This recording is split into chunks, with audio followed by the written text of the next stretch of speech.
En el programa pasado yo les prometí que iba a traer una nota escrita por Eleuterio Fernández Huidobro, publicada en Brecha,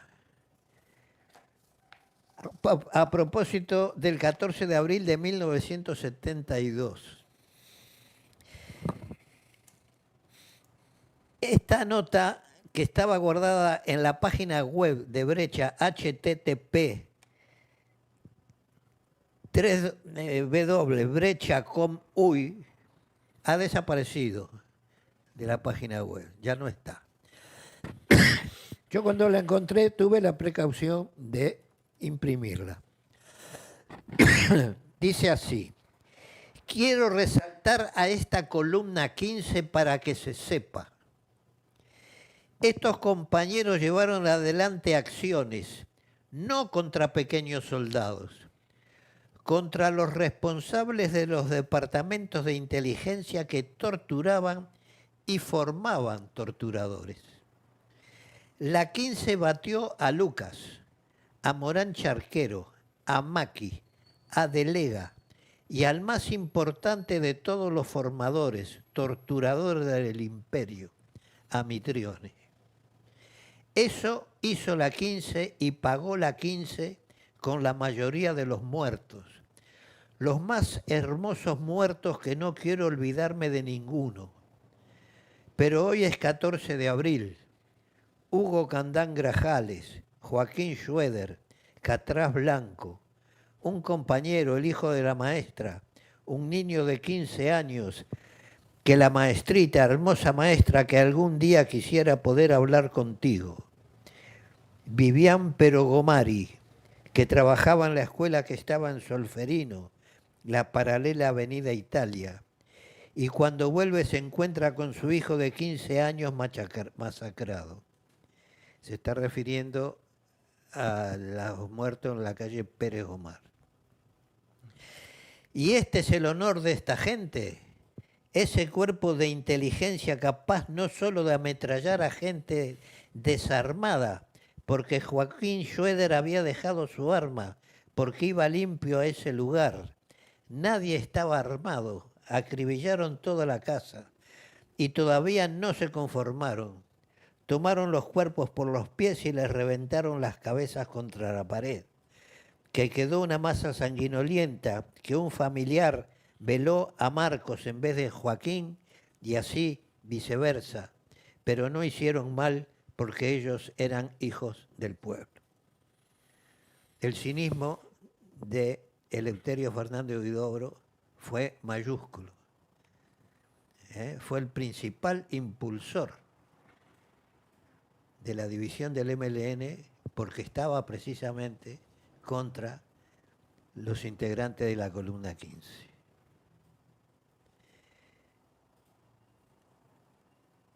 En la página 139 del libro Mujica, de Miguel Ángel Campodónico, el autor dice, esto es continuación del programa pasado, donde yo muestro las contradicciones de los distintos miembros del MLN. Uno acusa y el otro desmiente.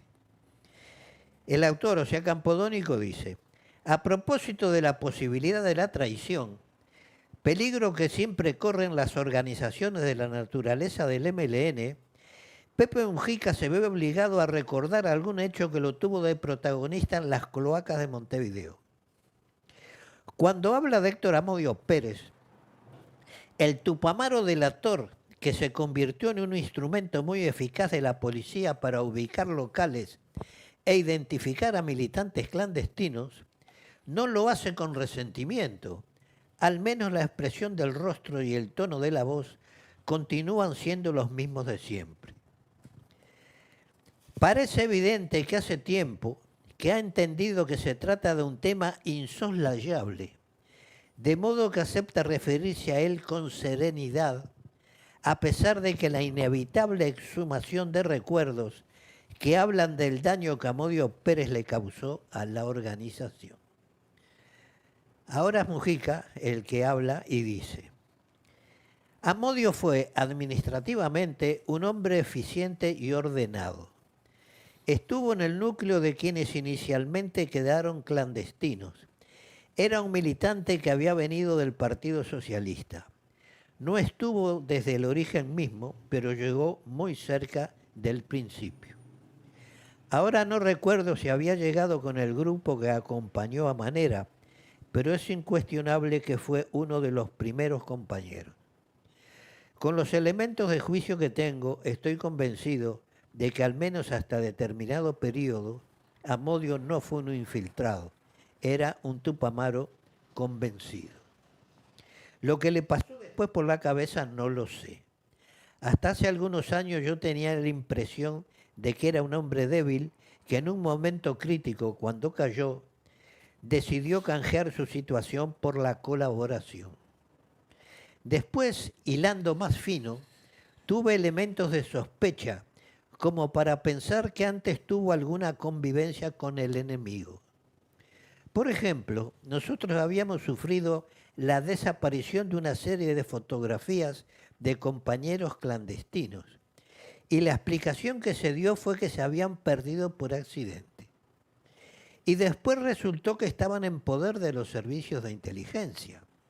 Eran fotos tomadas en la clandestinidad para hacer documentos falsos, de modo que se trataba de un material importante.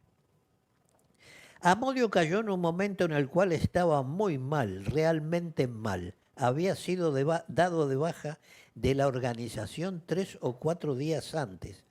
Así que creo que al caer vendió la información por su seguridad. Estábamos viviendo un periodo de colapso, sufríamos muchas caídas. Estoy hablando de casi el año 1970.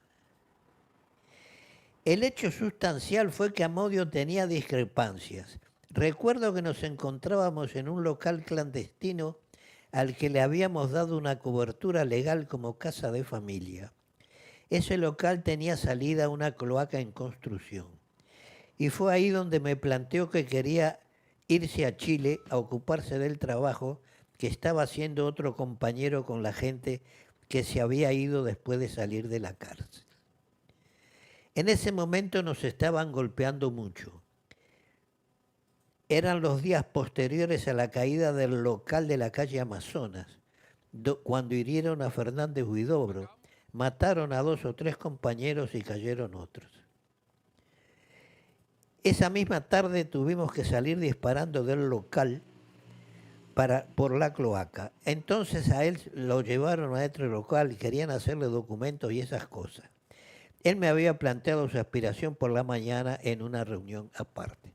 Aquí Mujica hace una mezcla de cosas que sucedieron en el año 1970 y el año 1972, porque esto que narra de la cloaca es del año 1972.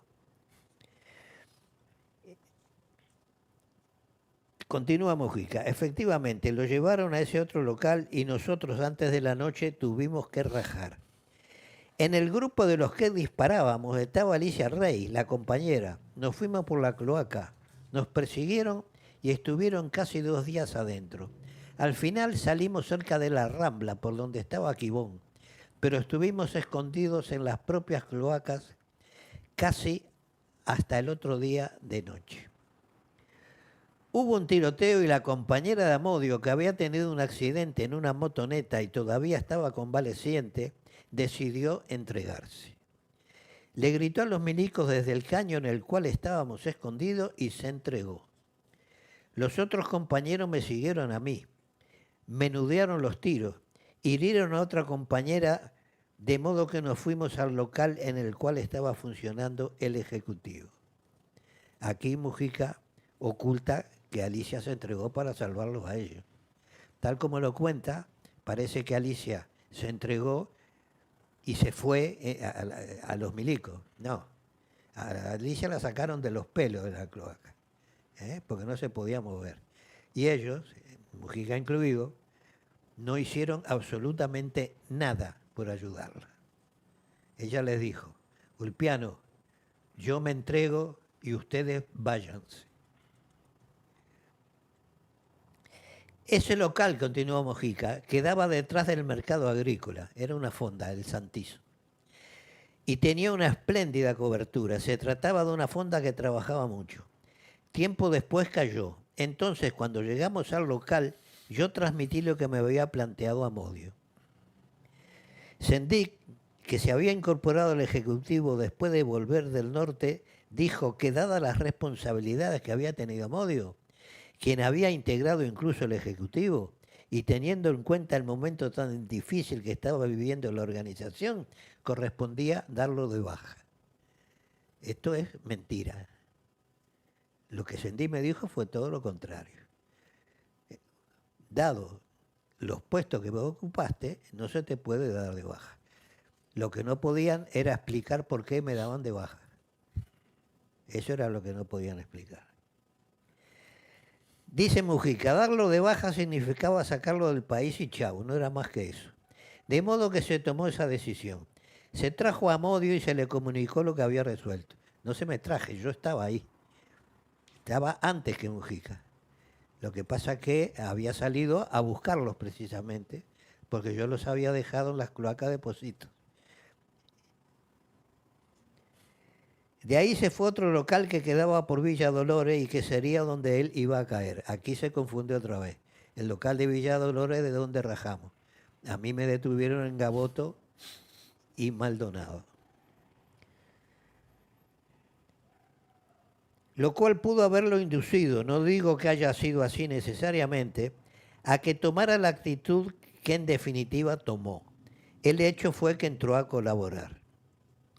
Lo de Amodio nos costó muy caro, sigue diciendo Mujica, pero no fue el único caso.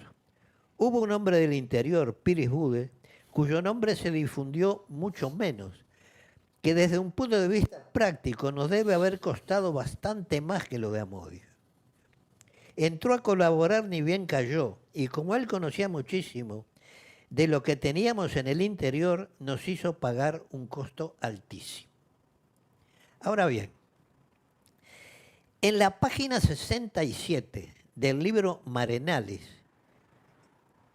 escrito por Márquez Sachino, el autor, o sea, Márquez Sachino, le dice a Marenales: he escuchado y leído varias versiones acerca de los sucesos relacionados con tu segundo arresto que concluyen con el incendio de la base Marquetalia. ¿Qué fue en realidad lo que sucedió? Dice Marenales: yo estaba en una reunión y me retiré porque debíamos trasladar a un compañero hacia Marquetalia. Ese compañero era Mauricio Rosenkopf, que en aquel momento integraba un grupo de ingreso. Eran como las 8 de la noche y teníamos el contacto fijado en la zona de Belvedere, en la esquina de San Quintín y Santa Lucía. Dentro del vehículo en el cual íbamos a trasladar a Rosenkopf, viajábamos Rodríguez Ducó y Leonel Martínez Platero y yo, o sea, Marenales.